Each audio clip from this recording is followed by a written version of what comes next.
All right, shalom to all the viewers out there. I'm Brother Yarashalam, your host for the Bible Unlocked. And today we're going to be getting into a mystery. Well, it's not really a mystery, but to those that are not that well read in the Bible or that come from a Christian background, it's going to be kind of a mystery to you on who created evil.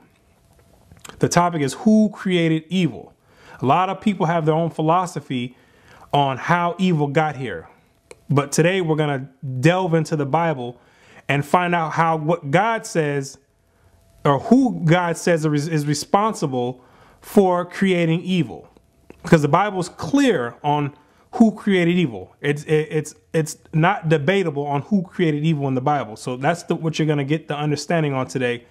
And it's gonna rock some boats. A lot of people are going to be a little uncomfortable after seeing this message, because it's going to be a surprise to a lot of you on how evil got here and who's responsible for the evil acts going on out here on the earth. So with that being said, you need to sit back and push your emotions to the side. We're going to deal with this topic on a scholastic level. We're going to go into the Bible and we're going to deal with it for what it says. So you need to put your emotions and take them off of the forefront, and then you got to just open up your mind so you can get the understanding on what you're about to receive. Amos chapter 3 verse 6. Shall a trumpet be blown in the city, and the people be not afraid? Shall there be evil in a city, and the Lord have not done it? See, the prophet Amos is asking a question. It's the topic of discussion. He says, shall there be evil done in a city, and the Most High God is not responsible for doing it? It's a rhetorical question, but God actually answers this question himself. Isaiah 45 verse 7. I form the light. God says he's the one who forms the light. When you see the sun go up in the morning, God is the one who does that. And create darkness. And he create darkness. So when the sun goes down, God is the one responsible for allowing the darkness to happen. I make peace, and God makes peace. When there's peace in your household, when it's peace between countries, God is the one responsible for doing that. And create evil. God says he does what? And create evil. Wait, I didn't think I understood that. God says he does what? And create evil. I, the Lord, do all these things. And just in case you didn't understand, God wrote his signature on the bottom of it. He says, I, the Lord, do all these things. Not Satan, not anybody else. God says, I'm the one responsible for doing all these things. I am the great I am. Nobody else gets the glory behind doing it. I'm the one who does it. He's telling you straight out, so you don't have to get, there's no misunderstanding, there's no miscommunication. God is telling you straight up front, I'm the one who does this. When you see people getting killed in the streets, I'm the one who does this. When you see people getting murdered, I'm the one who does this. When you see wars going on around, I'm the one who does this. 1 Samuel 2 verse 6. The Lord killeth. See, God is telling you he's the one who does the killing. He's the one who kills. It's without a shadow of a doubt. God is telling you, the Lord killeth. He's telling you, I kill and maketh alive. And God will bring you back to life. Like when some people in the hospital, when they done got shot 20 times, God is the one who allows them to stay alive. Yeah, the doctors do the surgery, but God is the one who gives the ultimate decision on if this man can stay alive or not. The doctors play their role, but God is the one who says, spirit stay there or spirit come up. He bringeth down to the grave. Yep, like God will bring you right down to the grave. You say, nope, I don't want him living anymore. I want his soul to come down to the grave and bring it up. And he bring you right back up. People that have had heart attacks, people that have been pronounced dead, and all of a sudden 2 days later are coming out of a coma and all that. God is the one who says, you know, it's not your time to go yet. I don't want him to die yet. The Lord maketh poor. God is the one who made the nation of Israel poor, like the so-called Negroes and Hispanics that are in the ghettos. God is the one who did that to you because you didn't want to keep his commandments. God put you in the projects, in the third ward projects, and in the slums. He's the one who put you in these places on welfare and all that. God put you there because you didn't want to listen and obey. He says he's responsible for doing it. And maketh rich. And God is the one who made all the Gentiles rich. He put them above the nation of Israel. He gave them the riches and the glory of the planet Earth for this moment of time. God is the one who did that. He gave the so-called Europeans the right to rule right now the earth. He gave them that power. It's all in his hands. He's in control of everything going on. He's the one moving everyone on the chessboard. He's moving all the figures around. Exodus 12, verse 29. And it came to pass that at midnight, the Lord smote all the firstborn in the land of Egypt. You remember the Passover? God came through and he killed all the firstborn in the land of Egypt. God is the one who did that. God is the one responsible for doing that. From the firstborn of Pharaoh that sat on his throne unto the firstborn of the captive that was in the dungeon. God killed the son of the Pharaoh, the highest ranking man, and he killed the firstborn to the ones that was in the dungeons, in prison, basically. He killed their firstborn as well, too. He didn't discriminate between the high class and the low class, because God is not a respective person when it comes to judgment. It doesn't matter how high lifted up you are or how low you are. If he's going to come through and he says he's going to kill all the firstborn, everybody has to die. And all the firstborn of cattle. Imagine that. What did the cattle do wrong? You have to ask yourself, why did he kill the firstborn of the cattle? He slaughtered all the humans. Okay, we can understand that. The Egyptians wouldn't let the children of Israel go. But why did the cattle have to die? Because God does not play any games. God is when he goes on a slaughtering spree, he's killing everything. He doesn't play any games. Psalm 78, verse 49. He cast upon them the fierceness of his anger, wrath and indignation and trouble by sending evil angels among them. See, God is not the one that physically goes out with a sword and start slicing people up. That's not the way it works. God is sitting on his throne and he's controlling both sides. He's controlling the left-hand side, which is headed by Satan or the Beelzebub, and he's controlling the right-hand side, which is headed by Yahshua, or who you call Jesus Christ. God is in the middle. God controls both sides. He's sending the evil angels to go out and do his work. So when it says that God killed the firstborn of Egypt, or when God does any of the killing, God is not the one who comes down and does it himself. He sends the evil angels to go and do his bidding. 1 Samuel 16 and verse 14. But the Spirit of the Lord departed from Saul. See, Saul had a righteous spirit at first. He had a spirit of the Most High. And an evil spirit from the Lord troubled him. The Most High took that spirit from him and replaced it with an evil spirit. Had him trying to kill King David. When David he wasn't king at the time, but trying to kill David, his servant. And David wasn't doing anything to him. But an evil spirit from God troubled him.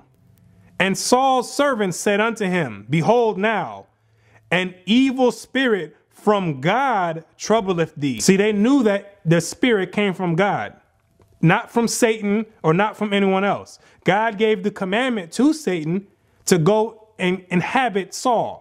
And that's what happens to a lot of people. You got people walking around as murderers and killers. God gave Satan the permission to go inhabit you. You got people walking around waking up and killing a whole family.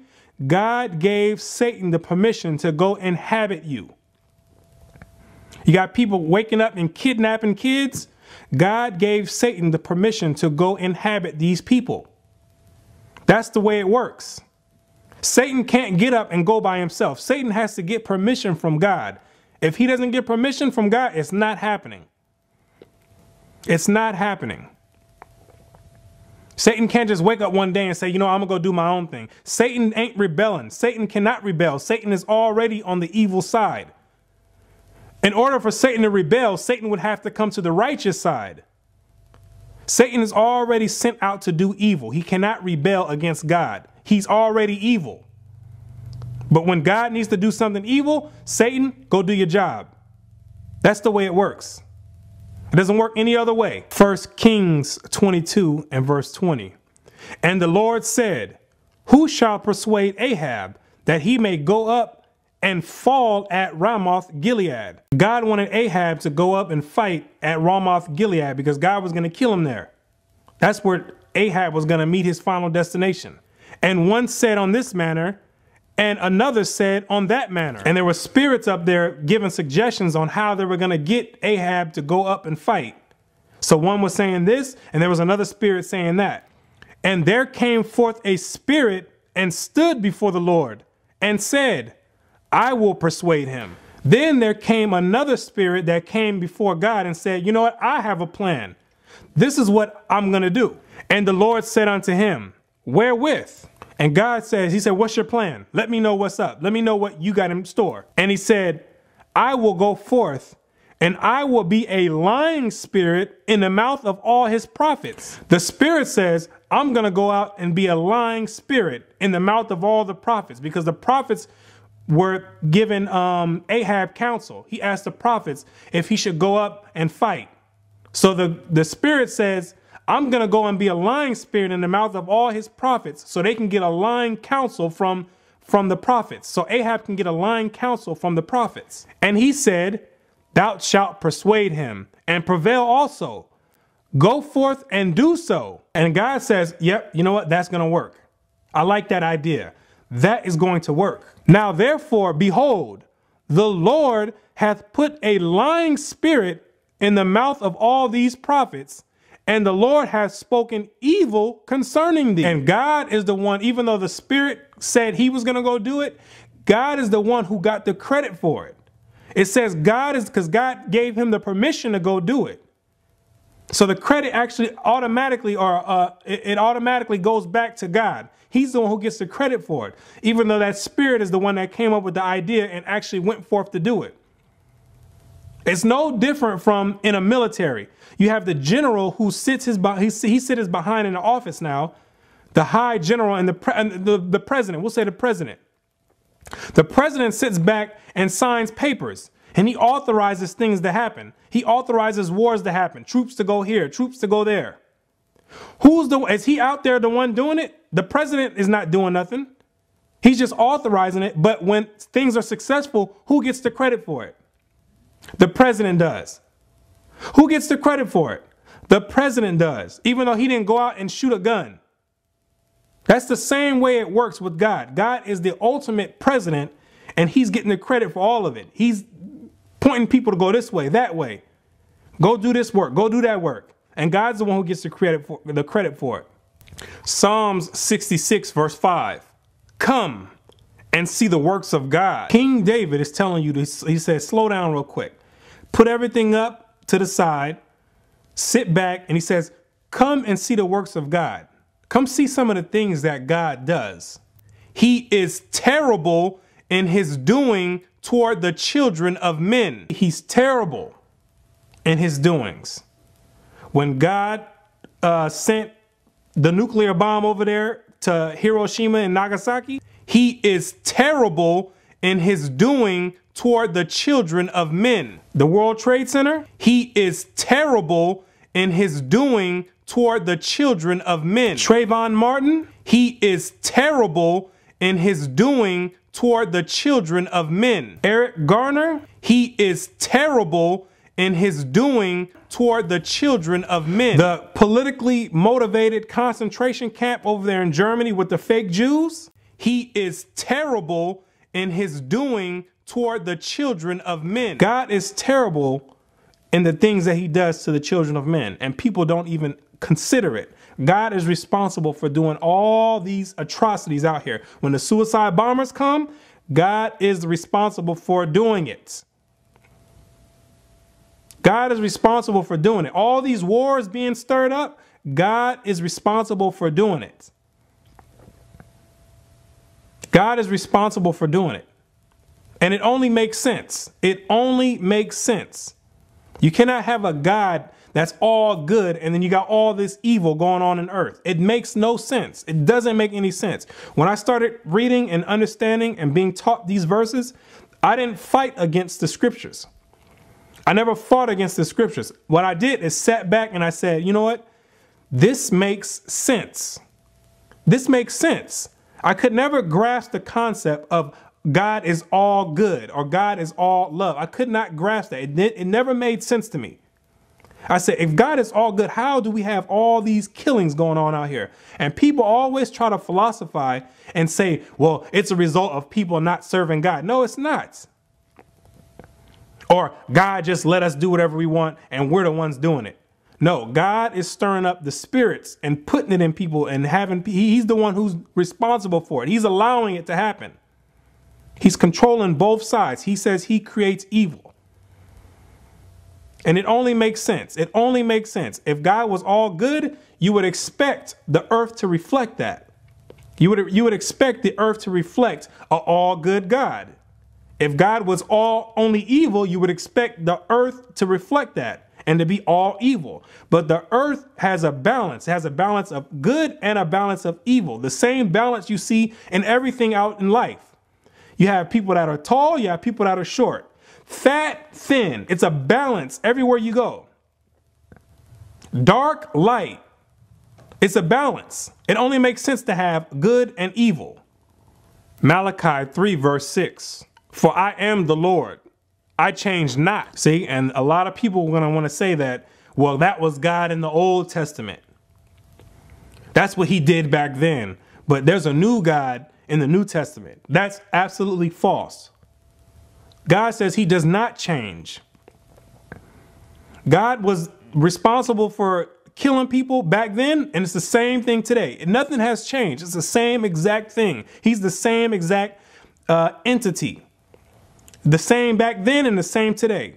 The churches is who has changed God. They're the ones who said, you know what, we're not going to accept God created evil. We're going to say God is all good.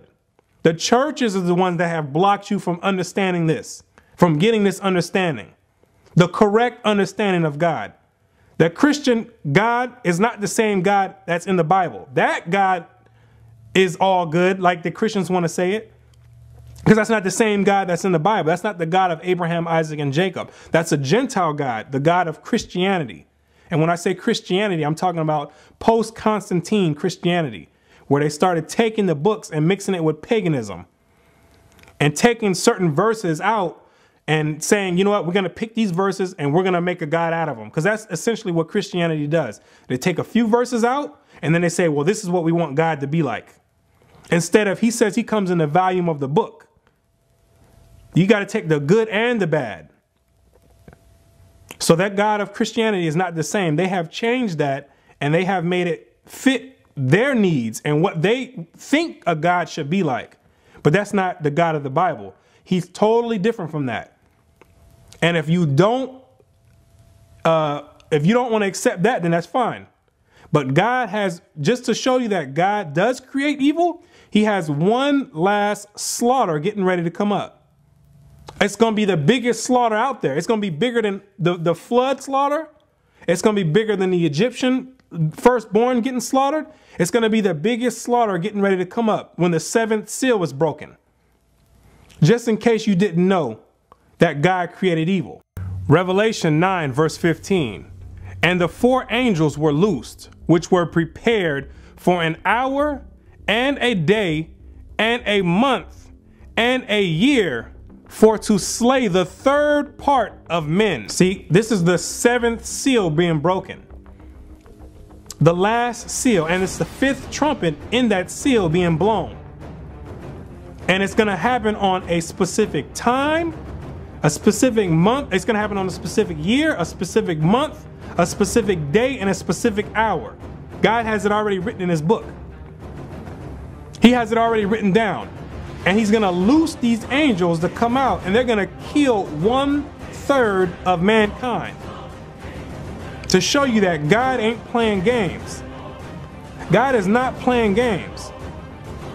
And he's going to kill 1/3 of men. And the people that's stuck in the doctrine that God is all good, they're not going to know what hit. They're not going to know what hit them. They're going to be looking around crazy. You know how many people 1/3 of men is? If this were to happen today, there's 7 billion people on earth. That would be around 2.5 billion people wiped off the face of the earth in one day and in 1 hour. A specific hour is going to take place. That's all China wiped out, all China knocked out. That's all America wiped off the face of the earth. That's all Brazil wiped off the face of the earth. That's all Indonesia wiped off the face of the earth. And all Russia.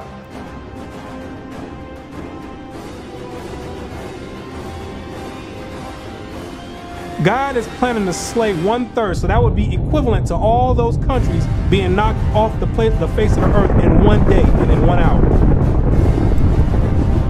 God is not playing any games. And who's going to get the brunt of that? The people that's not keeping God's commandments. You get caught up in Christianity on that hour, all I can say is hasta la vista. If you get caught up in Islam in that hour, hasta la vista. The only way that's going to keep you safe from that last evil destruction that God is getting ready to bring is if you are keeping God's commandments. It's the only way you're going to be safe. He's going to reserve you to the side, the ones that are actually obeying his word. He's going to reserve you, and none of the destruction is going to hit you. Proverbs chapter 7, verse 2. Keep my commandments and live. See, the commandments are going to keep you safe. God's telling you, he gives you the instructions all throughout the Bible. Keep his commandments and you're going to stay alive. You're not going to be put to death. You're not going to touch the lake of fire. Keep his commandments. This is what he's asking you to do. He's not asking you to go to church on Sunday and give him all your tithes. That's not what he's asking you to do. He's not asking you to jump up and hoop and holler and tell people how much you love God. He's not asking for any of that. He's asking you to keep his commandments and live, and my law as the apple of thine eye. That's what's going to keep you alive in these last days, during this last great slaughter that God has. That's what's going to keep you alive. What's one of the commandments? Leviticus 19, verse 26. Ye shall not eat anything with the blood. God says not to eat anything that has blood in it. This is a commandment you must be keeping. I know there's a lot of Europeans or so-called Caucasians that like to eat their meat raw. The children of Israel are not supposed to be doing that. You cannot be eating your meat with the blood in it. That's an abomination. God will kill you for doing that. Absolutely. Neither shall ye use enchantment nor observe times. And you're not supposed to be using enchantment. You're not supposed to be doing anything with witchcraft, sorcery. You're not supposed to be doing any of that. Ouija boards. You're not supposed to be doing it. Or observing times. You're not supposed to be trying to find out what your zodiac sign is and what does that mean if you're a Virgo or a Leo. You're not supposed to be doing that. That's an abomination. God will kill you for doing that. Absolutely. So God is the one responsible for creating evil. He sends out Satan to do the evil, but God is the one who authorizes it. That's what it's saying. That's what God is saying. He authorizes the evil to happen. Nothing happens unless God says it's okay. So with that being said, I'm going to say shalom and peace and blessings to the nation of Israel, those that come back and keep God's commandments in these last days as commanded. If you want to be saved from the evil and the wrath that God is getting ready to bring on this earth. You see it every day.